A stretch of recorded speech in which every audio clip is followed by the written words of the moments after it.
32-godišnjoj Zeničanki Zerini Bujak dijagnosticiran je dijabetes prije 6 godina. Iznijela je i jednu trudnoću bez pomoći javnih institucija. Zato što kod nas zakon, odnosno naše zdravstvo ne prepoznaje potrebe koje ima jedna trudnica sa tipom 1. Saznala sam za te neke senzore na koje ja po zakonu nemam nikakvo pravo. Taj senzor bez uboda prsta, znači bez ispuštanja krvi, on je zabijen evo kod mene ovdje, znači na ruci, i ja imam mjerenja svakih 5 minuta na svom telefonu. Znači, nemate stres kad se ubodete pa kontate koliki li je sad, jer se mijenja iz minute u minutu. Nemate onog stresa kad vidite da je 15, pa evo uzijet ću inzulin, ali njemu treba neko vrijeme da djeluje, pa ću ga mjeriti opet za 5 minuta.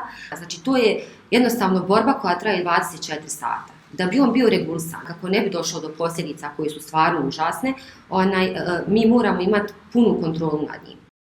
Osobe sa dijabetesom uglavnom su osuđene na vlastito finansiranje ovog oboljenja koje izaziva brojne zdravstvene komplikacije. Ta prava prestaju tačnije sa 18 godina. 18. rođendan kad slavite, vi se budite kao zdrava osoba, jel?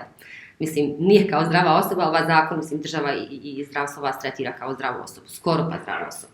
Znači, ovo je bolest koja traje cijeli život, za koju nema lijeka, koju možemo samo držati pod kontrolom. Ako je ne budemo držali pod kontrolom, mi ćemo na kraju biti na teretu svojoj porodici, svojim bližnjima i naravno i zdravstvenom sistemu koji će morati obezbijeti dijalizu, koji će morati obezbijeti lijekove za nekog koji ima već poteškoće i probleme koje je šećer prouzrokovao.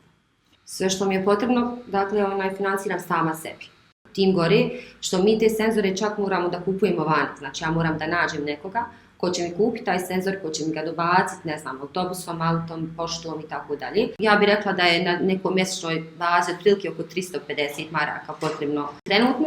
Ja kao ajmo reći, osoba 18+, dobijam oko nekih 50 trakica mjesečno. Moraju ljudi shvatiti da je to dovoljno za nekih 7 dana maksimalno. Šta da rade ljudi koji nemaju nikakva primanja. Išla sam u institut za vještačenje, znači za procjenu sposobnosti, kako bi provjerila da li ima neki procenat invalidnosti koji ću dobiti i kako bi vidjela kroz taj sam procenat da li ja mogu dobiti nešto od države, neku pomoć ili bilo šta. I tu sam dobila 40% procenat invalidnosti.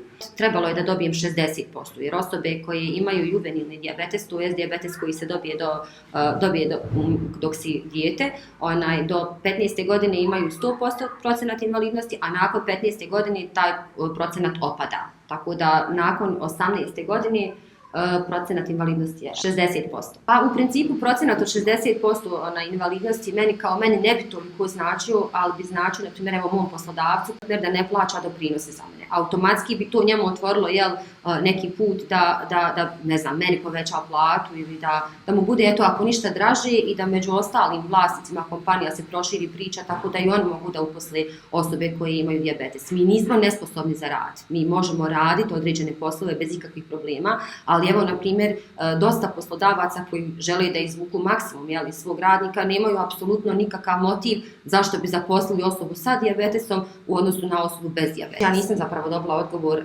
zašto sam dobila 40%, ako je po zakonu 60% procenat invalidnosti koji sam ja trebala da dobijem. To što gušterača ne radi, apsolutno se ne priznaje. Nadležne institucije bi trebale što prije da urede oblast procjene invalidnosti i socijalnih davanja za osobe sa dijabetesom i da uvedu podršku za trudnice u vidu senzora za mjerenje šećera u krvi, kao i za druge osobe sa dijabetesom bez obzira na dob. Uređenjem ove oblasti bi se smanjilo opterećenje na zdravstveni sistem, a smanjila bi se i mogućnost koruptivnih zloupotreba u procjeni i tretmanu ovog oboljenja.